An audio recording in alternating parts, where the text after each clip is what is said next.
Bonjour. Depuis plusieurs semaines, nous avançons ensemble autour d'une même question.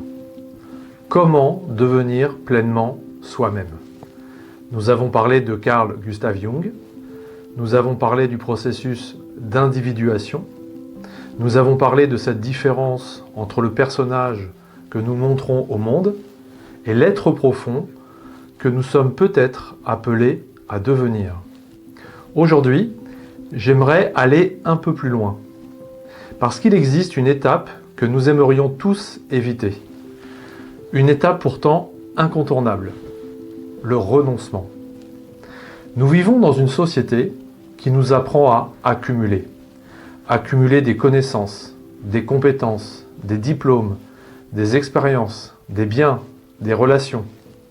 Mais très peu de personnes nous apprennent qu'évoluer consiste parfois davantage à enlever, à se désencombrer qu'à ajouter. Grandir, ce n'est pas toujours devenir plus, c'est souvent devenir plus vrai. Et cela implique de laisser partir certaines parties de nous-mêmes. Carl Gustav Jung disait que la première moitié de la vie consiste essentiellement à construire notre personnalité.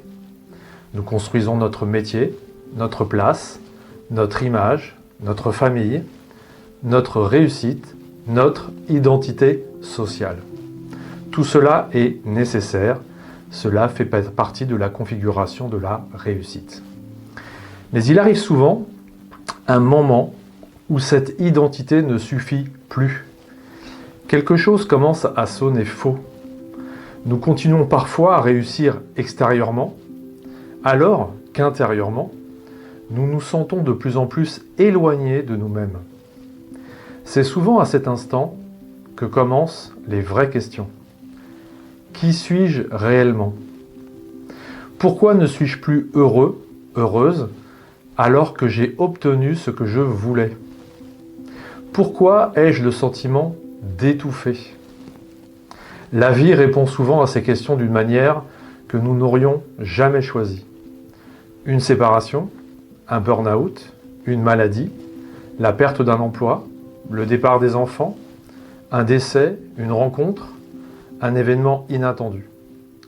Ces événements ressemblent à des ruptures, mais ils peuvent être aussi des invitations.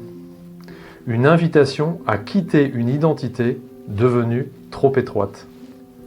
C'est ici que commence la véritable transition. Nous croyons perdre quelque chose. En réalité, nous sommes peut-être en train de perdre ce qui empêchait notre évolution, notre expansion. Le plus difficile n'est pas de changer de travail. Le plus difficile est de renoncer à l'image que nous avions de nous-mêmes. Le plus difficile n'est pas de quitter une relation. C'est de renoncer au personnage que nous étions dans cette relation. Le plus difficile n'est pas de changer de vie. C'est de laisser mourir l'ancienne. J'aime beaucoup cette phrase de Jung. La vie, pour s'épanouir, n'a pas besoin de perfection, mais de plénitude.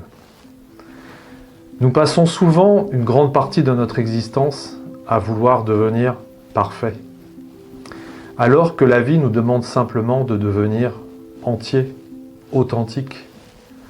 Entier signifie accueillir nos qualités, nos valeurs, mais aussi nos limites, nos blessures, nos ombres, nos contradictions, notre histoire.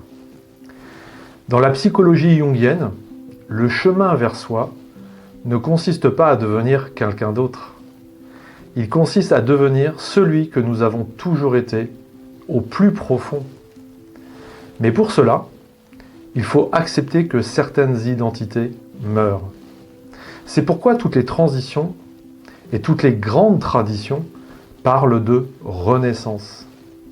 Il n'y a pas de renaissance sans une forme de mort symbolique. Les alchimistes, eux, parlaient de transformer le plomb en or. Les traditions initiatiques parlaient de mourir à l'ancien monde. Jung parle d'individuation. Les mots changent, l'expérience reste la même. Lorsque j'ai traversé mon burn-out, je croyais avoir perdu beaucoup de choses. Avec le recul, je comprends surtout que j'étais arrivé au bout d'une manière de vivre qui n'était plus en accord avec ce que je ressentais profondément. Je pensais devoir reconstruire ma vie. En réalité, j'ai surtout dû apprendre à me reconstruire autrement. Cette différence est essentielle. Je retrouve aujourd'hui cette idée dans les écrits de Jung que je suis en train de relire, notamment L'âme et la vie. Et plus j'avance dans ces lectures, plus je réalise que le véritable travail ne consiste pas à devenir exceptionnel. Il consiste à devenir authentique. Et cela demande beaucoup de courage. Parce qu'il est souvent plus facile de continuer à jouer un rôle que d'oser être soi-même. Alors peut-être que cette vidéo arrive à un moment particulier de votre vie. Peut-être traversez-vous une période de doute. Peut-être avez-vous le sentiment de perdre vos repères. Peut-être avez-vous simplement l'impression que quelque chose est en train de changer sans savoir encore quoi.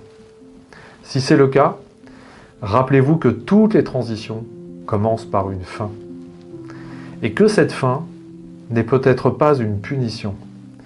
Elle est peut-être la condition nécessaire d'un nouveau commencement. Je voudrais terminer avec cette magnifique citation de Ralph Waldo Emerson qui nous dit « L'homme est grand, non par ses buts, mais par ses transitions. » Je trouve qu'elle résume parfaitement ce que nous essayons d'explorer ensemble depuis plusieurs semaines. Nous ne sommes pas définis par ce que nous possédons, ni par nos réussites, ni même par nos épreuves. Nous sommes définis par notre manière de les traverser. Et peut-être que le véritable chemin vers soi commence précisément le jour où nous acceptons de ne plus devenir quelqu'un, mais simplement de devenir nous-mêmes. Merci d'avoir partagé ce moment avec moi. Si cette réflexion résonne en vous, n'hésitez pas à la partager autour de vous. Et si vous souhaitez aller plus loin, nous pouvons nous retrouver sur ma plateforme. Plusieurs formations sont dédiées et consacrées aux transitions de vie, au changement et à l'autonomie, dans lesquelles j'approfondis ces thèmes de manière encore beaucoup plus concrète. Je vous souhaite un très beau chemin vers vous-même. À très bientôt.